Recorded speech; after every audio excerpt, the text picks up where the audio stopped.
Hello and welcome to Snide's Return, a tabletop roleplay podcast. My guest today has unlocked a 2d6 world of possibilities. Although the details can be a bit shaggy, the supernatural elements shine through with a little buffying up. Before we grab our codex, don our evil hat and hit the road to kick some ass, we should check in with our keeper in his strange old house.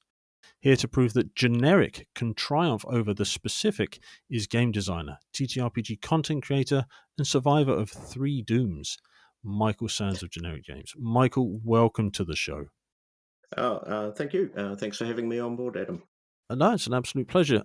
Michael, before we get sort of too far into why I invited you on, would you mind telling us how you got into tabletop role-playing games, please? It was way back in about 1981 or so. My neighbours got a hold of the basic D&D rulebook, and as we tended to do most stuff together, they got me playing it then. So that's, what is that now? 40 years later, still going. Nice. So from your early introduction, basic D&D, where did your personal TTRPG story sort of take you there? Systems, editions, and all that sort of stuff. I pretty quickly got interested in some of the other stuff that was around at the time. So D&D was a big one through those early years, but I also played a bit of Traveller and a few other games that were around then. Some Mercenary Spies and Private Eyes, which I think was from Fantasy Games Unlimited, and the old James Bond role-playing game, those sorts of things. So yeah, I've always been kind of interested in variety of play. Rather than just sticking to one game system all along. All right, and so when throughout your sort of your years of playing and trying new systems, where did you sort of come up with Monster of the Week? Where did that sort of idea sort of begin and grow from, if you don't mind me asking? Well, I'd always enjoyed a lot of the kind of media that it draws off, so X-Files, Buffy, that sort of thing. But it was actually when Supernatural started up and I got into watching that I thought that kind of had a bit of a different vibe that you don't see in any of the other games that were around at that time. So that was the kind of immediate trigger to start building Monster of the Week. And And at that point, I'd been tinkering around with game designs for quite a while already, so it was kind of a natural thing to try and build my own at that point. all right, so just sort of sticking with Monster of the Week before we move on to sort of your new releases for that game. Yep. What was the sort of the development of that? Like you mentioned there, your inspiration, Supernatural, the X-Files, and things like that. But what was it like going Yep. from the player to the game designer and then the game publisher, effectively? Oh, well, in terms of player to game designer, that had been something that had been happening for me for quite a long time. I was tinkering with like homebrew rules and my own systems way back since I was like 18 or so. Mostly just for my own use with my local groups. And then kind of late 90s, early 2000s with the internet, there was a bit of a kind of indie role-playing game design scene that kind of grew out of the 90s environment. So I was involved in some of those kind of forums and places on the internet, places like the Forge and Story Games and stuff like that. So yeah, that kind of for a long time, I think I was thinking as much of a designer as a player of role playing games.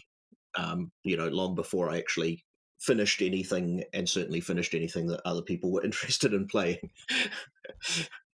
Yeah, no, fair enough. And so, for Yeah. anyone that may be unfamiliar with Monster of the Week, would you mind sort of giving just a basic outline as to what it is, which will Oh, sure. help sort of why they should pick it up, because they really should, and why then they should pick up your latest release, which we'll get onto in just a short while. Cool. Yeah, yeah. So Monster of the Week's like contemporary monster hunters with an action focus. So You're like the characters in Supernatural and Buffy. You're people in the world today who are super badass and going out dealing with monsters to save other people from them.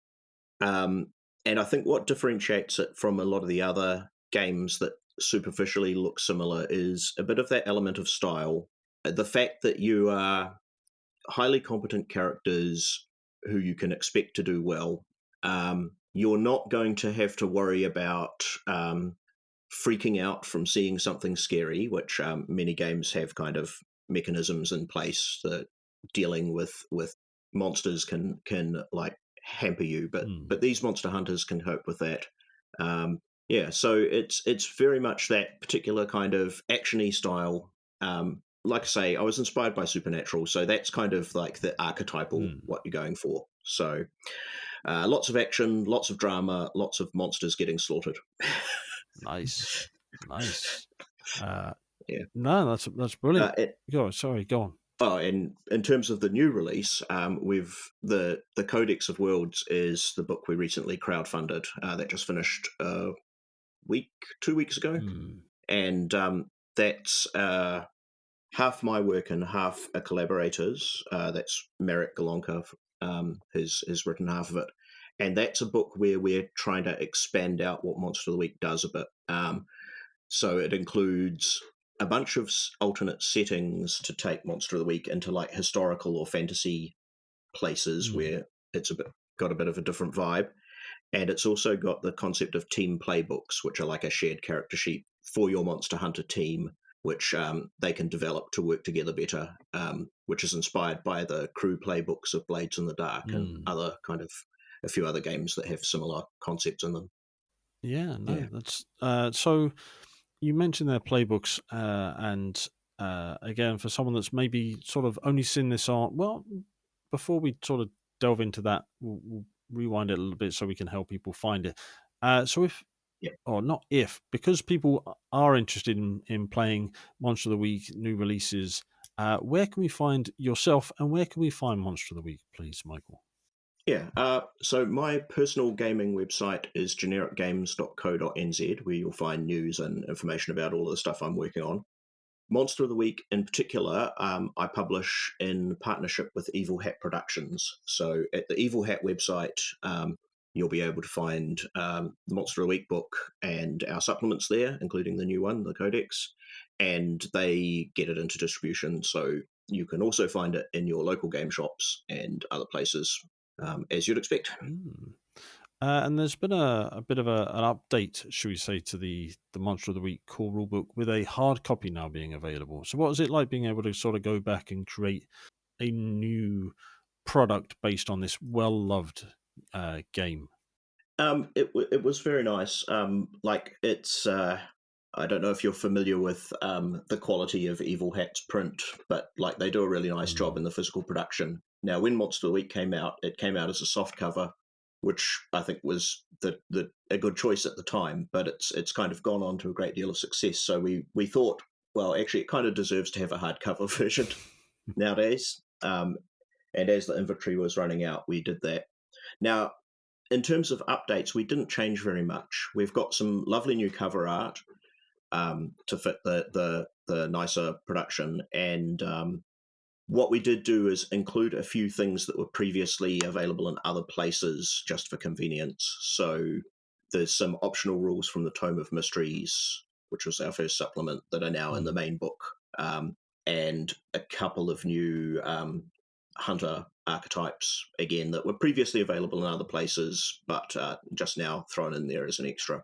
And the reason we did that is, like, we don't really think that Monster of the Week needs a major revision or anything at the moment. It works as it is. And so we didn't want to kind of make a new edition and put new content in so people would feel obligated to buy it. Yeah. Instead, it's more for, if you're new coming to it, or if you've got an old beaten up soft cover that needs replacing, that's the selling point there. Yeah, definitely. So we're picking up just to have that extra information compiled into a single volume, and the quality, as you say, from Evil Hat's distribution is wonderful. Yeah. So, and you mentioned their playbook. So, for anyone that's unfamiliar with, say, the Power by the Apocalypse system, its progenitor, yeah, its forebearer, and systems that have diverged out of it. How do you play as a character within the Monster of the Week system? Yeah. So the playbook's essentially a character class, which is the usual term used for that in role playing. So yeah, it's your character archetype, what you're good at. Um, the thing that the bakers came up with in Apocalypse World, which they called a playbook, is essentially to kind of integrate quite a few parts of that other games might do separately. So you get a sheet with all the character generation information, all your abilities, everything you need, kind of in one place, which is just quite a neat like Mm. usability thing.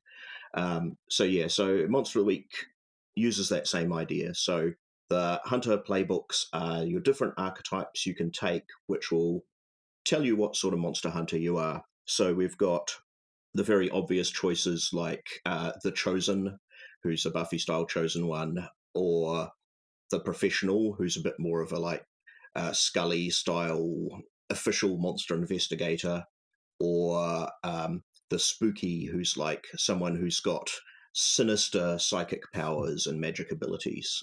So Mm. each of these comes with a little bit of built-in story as well as built-in abilities and what you can do, which I think's a nice way to think about character classes. Yeah, absolutely. So that's what can be found in the core rulebook soft copy and distributed Yeah. from other volumes, and now compiled into this beautiful looking hardcover copy that you can get from Evil Hat Games. Uh, so that sort of sets the scene in this modern era out Yeah. monster hunting. What was the inspiration then to create the Codex of Worlds? What? Well, it came from Merrick actually, because he pitched it to myself and Evil Hat, because he had come up with the first of the alternate settings and wanted to kind of expand it out and do more of them. That first one is the Dreaming with the Gods setting, which is a kind Mm, of fantasy, not quite Europe during the Renaissance, where they are rediscovering like dangerous ancient magic from the classical world of that universe, and it's got kind of a surreal element to it, where of dream magic and things like that. So we were all very impressed with that, and we thought, yep, like bringing new settings and alternate ways to play Monster of the Weeks, a kind of way to add to the system and kind of make it more widely usable for people. mm, Um, and also a bit as a demonstration of how people can do it, because like ever since it came out, people have been taking it and adjusting the setting from the modern world to Victorian London or the Wild mm. West or medieval times, things like that. So it's kind of natural to kind of have some examples of how one can do that. And the other half of it, the team playbooks, is really came out of thinking about how to expand the game in the existing modern setting as well. And I'd been thinking for a while that that kind of team playbook idea that Blades in the Dark has with the crews would Mm. work quite well for Monster of the Week, and kind of feels like it's expanding it in the same way that the alternate settings do, in a sense, kind of giving you kind of more options and directions for play. So, Yeah, yeah, so we thought they work well together. yeah, absolutely. So, with respect to the other settings, you sort of mentioned uh, one or two there. So what else? Where, or when, or both It's both. can Yeah. uh, keepers and gaming groups move into and enjoy the gameplay that Monster of the Week utilizes through the Codex of Worlds? Yeah, so as well as the Dreaming with the Gods setting, there is the Strange Old House, which is kind of inspired by things like House of Leaves and Lock and Key, where it's a modern Monster Hunter team, but they inherit a weird house filled with evil magic and secrets. So that's kind of like a particular campaign style to play through, and it's kind of the most close to what normal Monster of the Week games are. Hmm. Um, After that, we've got Merrick's Gothic London, or Gothic Century, sorry, I should say. I'm thinking London because I was just looking at a London-based mystery for it. Mm. Um, but yeah, he's basically taken the setting back to the 19th century, and he's got a bunch of stuff in there to really amp up the Gothic side of it. So if you are into that kind of old 19th century Gothic literature, there's kind of a range of stuff in there to pull out those themes and kind of make it all about those. And yeah, on top after that, um, there is the Monster Marches. That is Mhm. another of Merrick's, and that's a kind of Witcher-inspired medieval fantasy version where the monster hunters are kind of caught between a country that's being colonized and the spirits of the wilderness and the colonizers. So you're kind of outcasts in this setting where no one quite trusts you, but you're also needed to Hmm. deal with all these different problems that are coming up. And last of the big settings is one I wrote, which is called Bone Spear, and that takes your monster hunters back into the Stone Age and kind of an animistic world where you're going to be the people who protect your community from the various dangerous spirits, monsters, Mm. and things outside. Yeah, so between all of those, I think there's going to be quite a bit for anyone to draw from, even if you're building your own setting. And to that note, me and Merrick sat down and wrote a little bit of advice as well. So there's a chapter on what to do when you're considering doing your own thing, where we kind of Mm. took the lessons we'd pulled out of what we'd just done. So hopefully that'll give people some good guidance if they want to do their own thing as well. Yeah, I mean, there's a 35-page quick start available from Yep. the backer kit page for the Yes. Codex I of think, Worlds. yeah, which gives you a taste of the monster marches, I think, doesn't it? It I think it has a does mystery with from that. the wyvern. Well, I won't spoil it completely, but Cinder Flame, I believe, is the Ah, yep, yeah. There's definitely monster marches there, so yes. so sort of opening all this out, and we mentioned party sheets, which Yep, are sort of generated from or inspired by games like Blades of the Dark. City Mist has a similar sort of party sheet and a few others. So, yeah. what sort of party, what sort of group can we work for? Because it's all very well just piling in a van or in a car and going some places, but what if we want to work for or with somebody what's there to inspire both the keeper and the group? Well, we've tried to fill in, before I get into the details of some of the ones you can play, what we've tried to Mm. do is give them each a lot of stuff to build story off. So when you pick a team, you also pick like a specific team enemy and an ally and things like that. So, and each team's got a bit of its own flavor that it will suggest for how the keeper makes mysteries.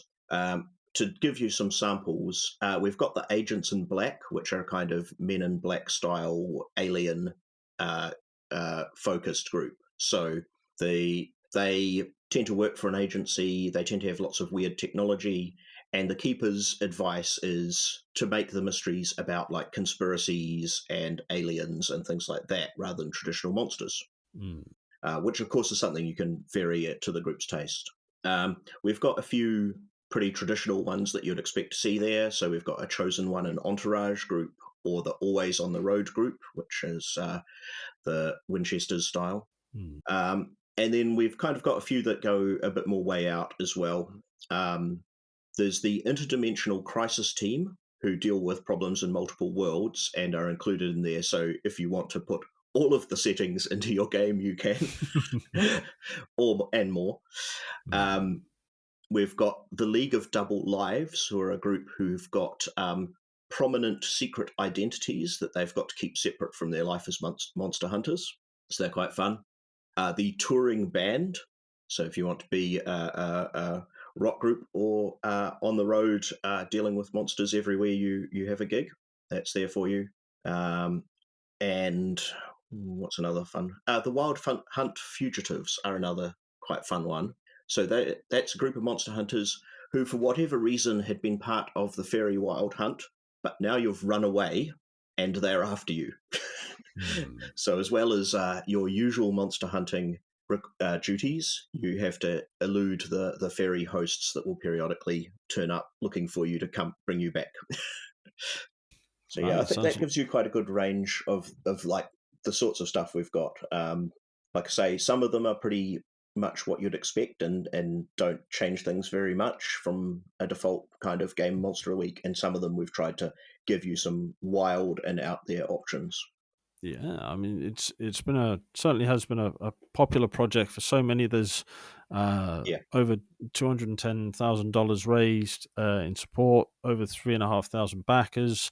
It's continually ticking up. I've sort of sat and watched it. The support for this Codex of Worlds as it's gone out, and there's over 400 pages, so the 35-page quick start is generous, and it's a great read, and those yeah, points you picked up with the I won't say the lessons you and Merrick have learned over the time of creating and world building within it is such a useful resource. Even just it is, but I'm sure it is more than worth getting the full book as well. yeah. No, as you can imagine, we were absolutely blown away by the level of support we got for that one. So yeah. So for any of your listeners who backed it, thank you. I really appreciate it. Yeah, not at all. And obviously, when it hits the stores through Evil Hat or generic games as well, um, yeah, definitely one to sort of pick up and run with. Yes, that's a saying Yeah. that'll work. And run for a group, run for your group. Yeah. In fact, so with this new set of mechanics, have you had a favorite combination of group and setting that you've um, sort of fallen for in that respect, that you would maybe run for a personal or home group? Um, I've mainly played with these as like one shots to test them out or demo them. So I don't Hmm. haven't really generated a favorite yet. Um, However, I'm currently in the middle of writing up one of the stretch goals, and I'm really enjoying that. So I'll call that one out. That's it was one of the final stretch goals called "Wait, Monsters Are Real," and this is going to be a funnel style adventure for characters who are not yet but might survive to become monster hunters. So you'll be Mm. playing a large group of regular people in an extremely dangerous situation with at least one monster, with the idea that if your character survives, or one of the characters who replaced your previous character who died along the way, Mm. maybe they'll make it to become a monster hunter at the end. And So I've been coming up with like variations on all the monster of the week moves that are for regular people rather than competent monster hunters. And that's been quite fun. I'm looking forward to giving that a try and seeing how it works. And also, once it's done, hearing other people's stories of their doomed civilians and who managed to survive. Yeah. Ah, it sounds a lot of fun. Sort of really sort of gets the mind, gets the mind going there. You Yeah. mentioned moves there, and for anyone that is unfamiliar, what are the moves for Monster of the Week? Moves is where you interact with the mechanics of the game, essentially. So, where in many role playing games you'd have like a list of skills on your character sheet with how good your character is at different things. Um, in Monster of the Week and Powered by the Apocalypse games generally, there's the idea of a move. So, it doesn't necessarily map to a particular skill you might learn and practice, but it Hmm. does represent how well you deal with certain situations. So in Monster of the Week, there are moves like kick some ass, which you use when you're fighting a monster and getting right in there, or use magic if you need to cast a spell for something, or investigate a mystery to try and work out clues and figure out what's going on. So each of those, you'll roll the dice for it. It will tell you what happens, and you'll build the story from that. But I think the key difference is really you're not looking at how am I good at a particular skill, and do I succeed or fail at it, but Hmm. in this situation, how am I able to turn it to my advantage, or how will it fail? and there's a common trope which amongst these, which I use in Monster of the Week, is that the results are a miss, a partial or costly success, and a full success. So Mm. you'll quite often hit that middle one and get what you want, but at a little bit of a cost or complication in what's happening in the game, which I think is a very valuable thing to use in general. Yeah, absolutely love the Power by the Apocalypse mechanics and the way they support games. Great games such as Monster of the Week is such a fantastic system. And again, the way it's implemented through this and sort of reading through the quick start and having a look at the back kit page for Codex of Worlds, the way that you use the system that underpins Monster of the Week and moving it on, it is inspired, which I know you Oh, were thank you. inspired, but it is inspired, and I really, really do enjoy games that sort of use this foundation, and Monster of the Week is definitely one of them. Yeah, yeah. Because I think the big thing is with the team playbooks, you gain access to these team moves that any of the hunters can grab on and take advantage of, which is a nice thing to do, and especially Mm. because everyone's going to be contributing to the development of that team character sheet and what new abilities and assets you gain. Yeah, and no, I just love it. To be fair, uh, Yep. so we mentioned it a couple of times, and where we could find you generic games. So when did you go from a solo game developer to game company owner, founder? Where did Yeah. generic games come from, and why generic games? Um, well, firstly, in terms of the game company, Generic Games is just me, so there's not really any difference there. It's a bit of branding rather than a fully fledged company at the moment. Mm. So I consider myself self-employed as Generic Games, but that's all it is. I don't have any staff or anything else. As to why Generic Games, when I did the first Indiegogo campaign for the very first edition of Monster a Week, which was before I partnered up with Evil Hat, Mm. I thought I want a brand name or like a studio name rather than putting just my name on top of it. So I came up with that. Why generic games? Just because it amused me. This it's not really anything deeper than that. um, I was trying to think of what would set my games aside from other people's, and I couldn't come up with anything very strong. So in that sense, so I thought, well, I'll just go the opposite way and say we're generic games. I love it. So, brilliant. Yeah. So also on generic games website, there will be links to the socials and your website down in the description below. So please Yep. scroll down, support Michael and Monster of the Week and the Codex of Worlds. But on generic games website, you've got three other games across the top, and I did have a quick look. Yep. So you got the Three Dooms, uh, Yep. the Natural Philosopher, and Heavy Metal Aeons. Yep. I'd like to make sure I say that correctly. Oh, well, So I say eons, but I think both are Eons. acceptable. I'll go with you made the game, so I'll go with yours. Yeah. Eons. Uh, so each of these games is very different to Monster of the Week in that respect. So what has it been like, sort Yep. of going into different areas with your and different styles of game uh, f- through your game development? Yeah. Honestly, it's the different styles and things is more natural to me than keeping them working on the same thing. In many ways, I kind of write games because I want to play a certain game that I can't find. Hmm.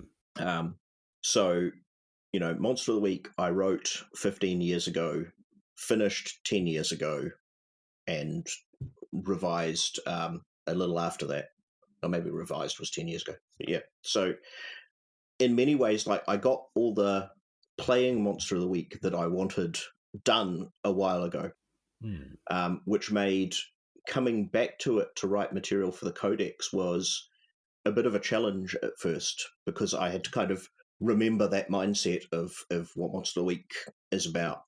Hmm. Um, but yeah, naturally, like I say, I've always been drawn to variety in my role playing. So I've always been looking for other games out there to play that do different things. And as a designer, I'm always looking for different things to do that I can't find elsewhere. So 3 Dooms to go through them.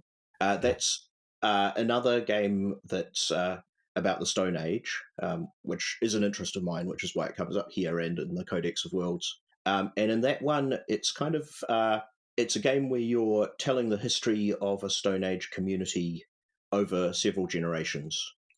It's got a set of cards in that which will tell you events that happen and give you prompts to work off.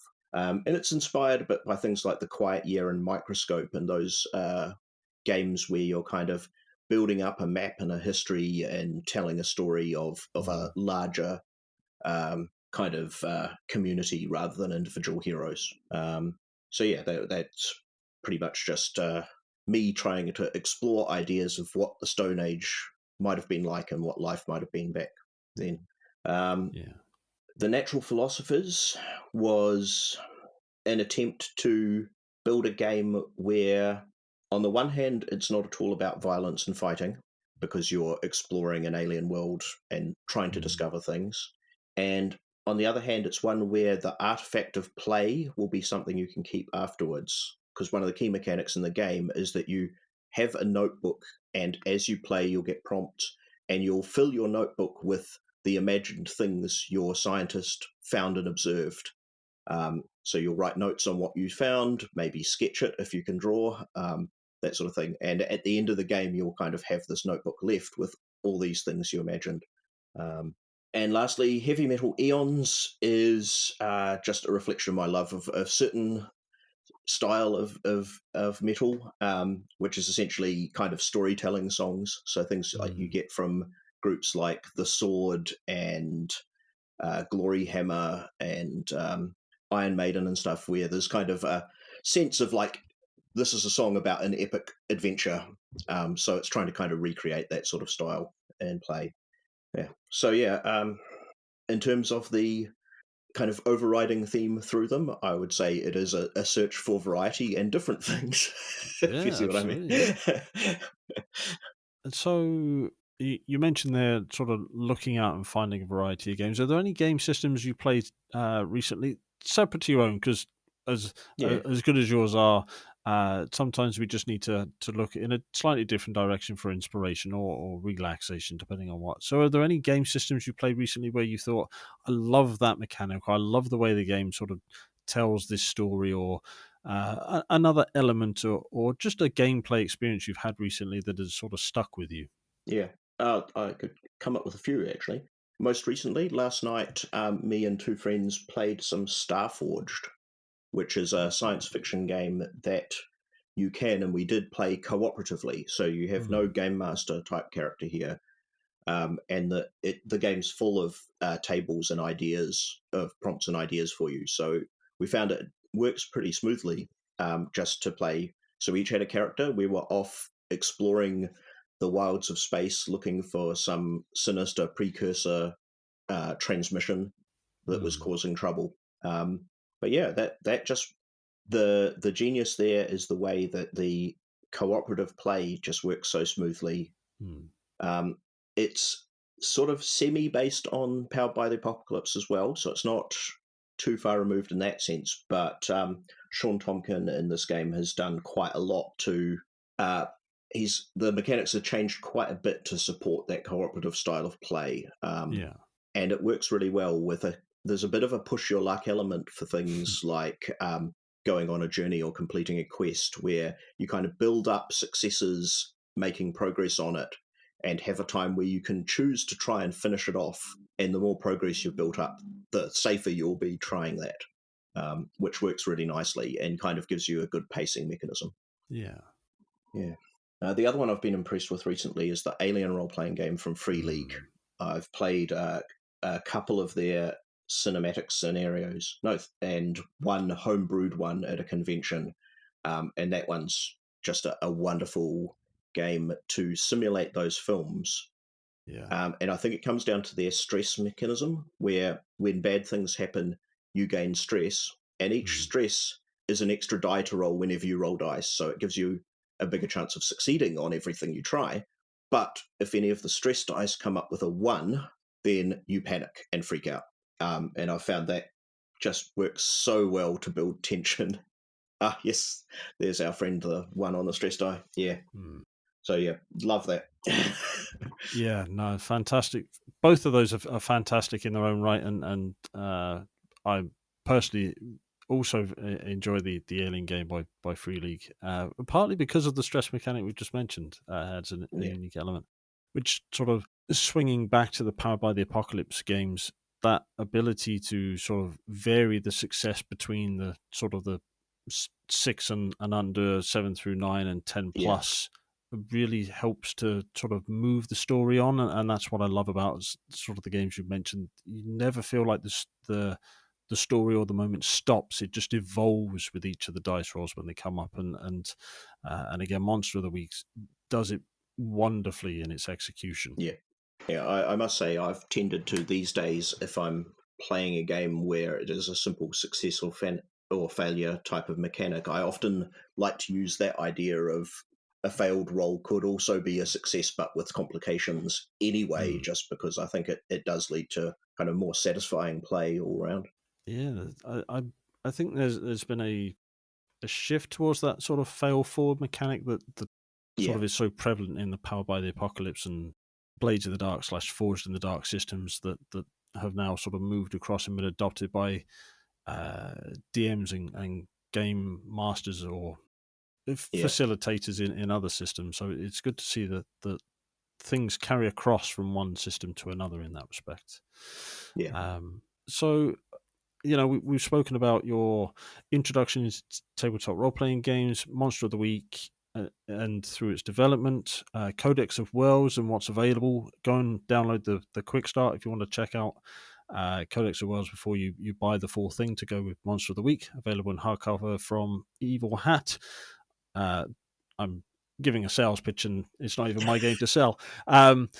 So we've it's spoken through all appreciated. those Yep. things. Yeah, no, and a few other inspirations. Is there anything that we haven't brought up or haven't spoken about you want to bring up at this point of the interview, Michael? Yeah, there's one thing that I think would be good for people to check out. So I'm based in New Zealand, where we're far away from almost everywhere else.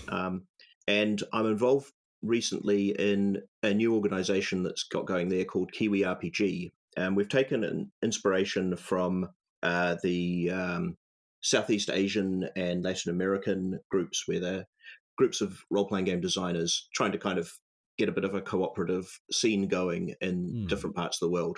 So Kiwi RPG is our version of that, and it's worth checking out because there's quite a few of us down here, and we've got quite a lot of cool stuff going on. So if anyone's interested in checking that out, go look for kiwirpg.com, and you'll find a list of those of us who are active and what we're working on at the moment.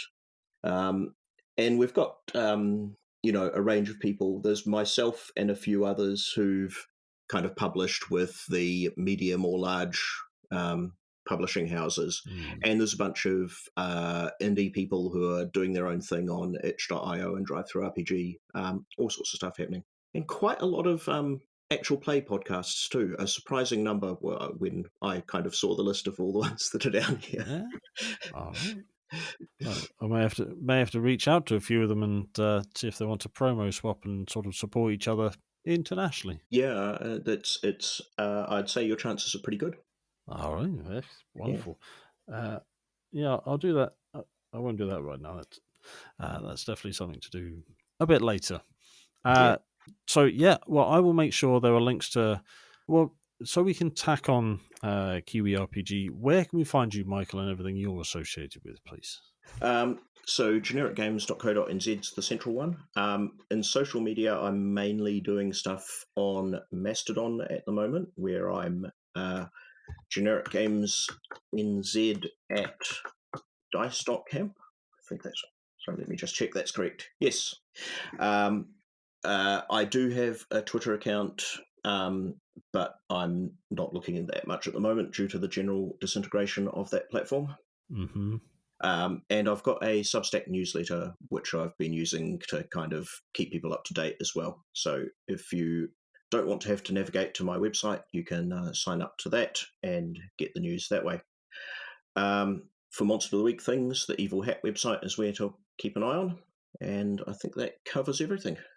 All right. Well, I will make sure there are links to everything down in the description below this podcast. So please scroll down, follow those links to the website, the socials, and kiwirpg.com, and support the content creators, game designers, and all the good people that are working hard creating content for our enjoyment in that part of the world.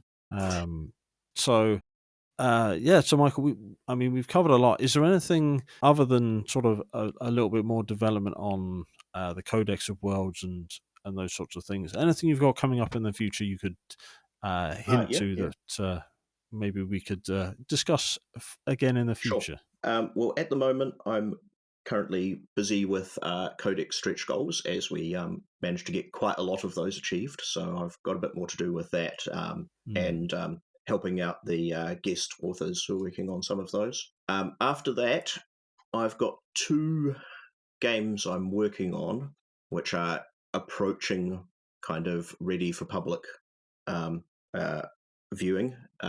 One of those is Xenogate Expedition 13, which is a science fiction game about a research expedition that traveled through a stargate and got stuck Nice. on a planet in some far part of the galaxy, Hmm. um, which needs a bit of a big revision at the moment and another playtest before anything else happens with that.